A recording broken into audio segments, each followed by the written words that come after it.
मनसे अध्यक्ष राज ठाकरे आज मुंबईत बोलले. सत्याचा मोर्चा या सभेत त्यांनी भाषण केले. हा मोर्चा विरोधी पक्षांनी एकत्र काढला होता. राज ठाकरेंनी निवडणूक आयोगावर जोरदार टीका केली.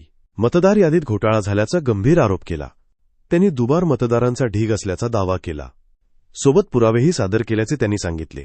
मुंबई महानगरपालिका भवनासमोर जाहीर सभा झाली. राज ठाकरे यांनी कार्यकर्त्यांना आवाहन केले आहे.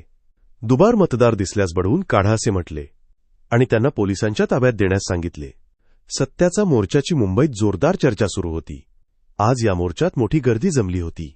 फॅशन स्ट्रीट ते पालिका भवनापर्यंत मोर्चा निघाला. पालिका भवनासमोर जाहीर सभा आयोजित केली होती. यात मनसे अध्यक्ष राज ठाकरे यांनी भाषण केले. त्यांनी निवडणूक आयोगावर कडक शब्दांत टीका केली. मतदार यादीतील घोटाळ्याचे गंभीर आरोप केले. अक्षरशः ढीगभर पुरावे सादर केल्याचा दावा केला. राज ठाकरेंनी सत्ताधाऱ्यांवरही प्रश्नचिन्ह उपस्थित केले. सत्ताधारी आमदारही दुबार मतदारांची तक्रार करत आहेत. मग चौकशीला कोणी अडवल्याचा सवाल केला. विरोधी पक्ष नेते उद्धव ठाकरे शरद पवार बोलत आहेत. शेतकरी कामगार कम्युनिस्ट पक्षही आवाज उठवत आहे. काँग्रेस भाजप आणि शिंदे गटही हेच सांगत आहे. तरीही निवडणुका घेण्याची घाई का करत आहात?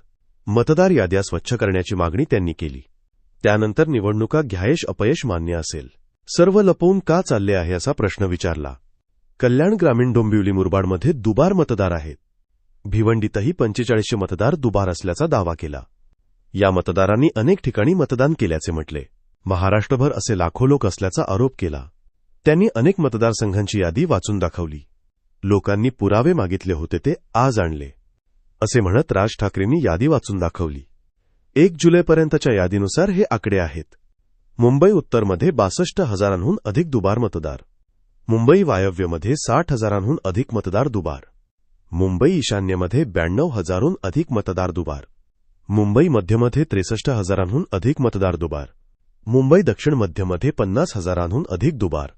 मुंबई दक्षिणमध्ये 55,000हून अधिक मतदार दुबार. नाशिकमध्ये 99,000हून अधिक दुबार मतदार आहेत. मावळमध्ये 1,45,000हून अधिक मतदार दुबार. पुण्यात 1,02,000हून अधिक मतदार दुबार. ठाण्यात 2,09,000हून अधिक दुबार मतदार अशी आकडेवारी त्यांनी जाहीर सभेत मांडली. हे आकडे मतदार यादी तपासणीतून समोर आले. राज ठाकरेंनी निवडणूक आयोगाला आव्हान दिले आहे. आरोपांचे पुरावे मागितले जात होते असे ते म्हणाले. त्यामुळे आज पुरावे घेऊन आल्याचे त्यांनी सांगितले. व्यासपीठावर पुराव्यांचे ढिगारे दाखवण्यात आले. हे सर्व दुबार मतदारांचे पुरावे असल्याचा दावा. या गठ्ठ्यांकडे त्यांनी बोट दाखवून गर्दीला सांगितले. येत्या निवडणुकांमध्ये कार्यकर्त्यांना आवाहन केले. दुबार मतदार दिसल्यास त्यांना बडवून काढा असे म्हटले. मतदारांचे चेहरे ओळखण्याचे आवाहन करण्यात आले. दुबार मतदार आढळल्यास मारहाण करून त्यांना पोलिसांच्या ताब्यात द्या असे निर्देश दिले. याशिवाय ते वठणीवर येणार नाहीत असे म्हटले. राज ठाकरे यांनी कार्यकर्त्यांना सज्ज राहण्यास सांगितले. कार्यकर्त्यांना मतदार याद्या तपासण्याचे आदेश दिले. मतदार याद्यांवर काम करण्याचे निर्देश दिले.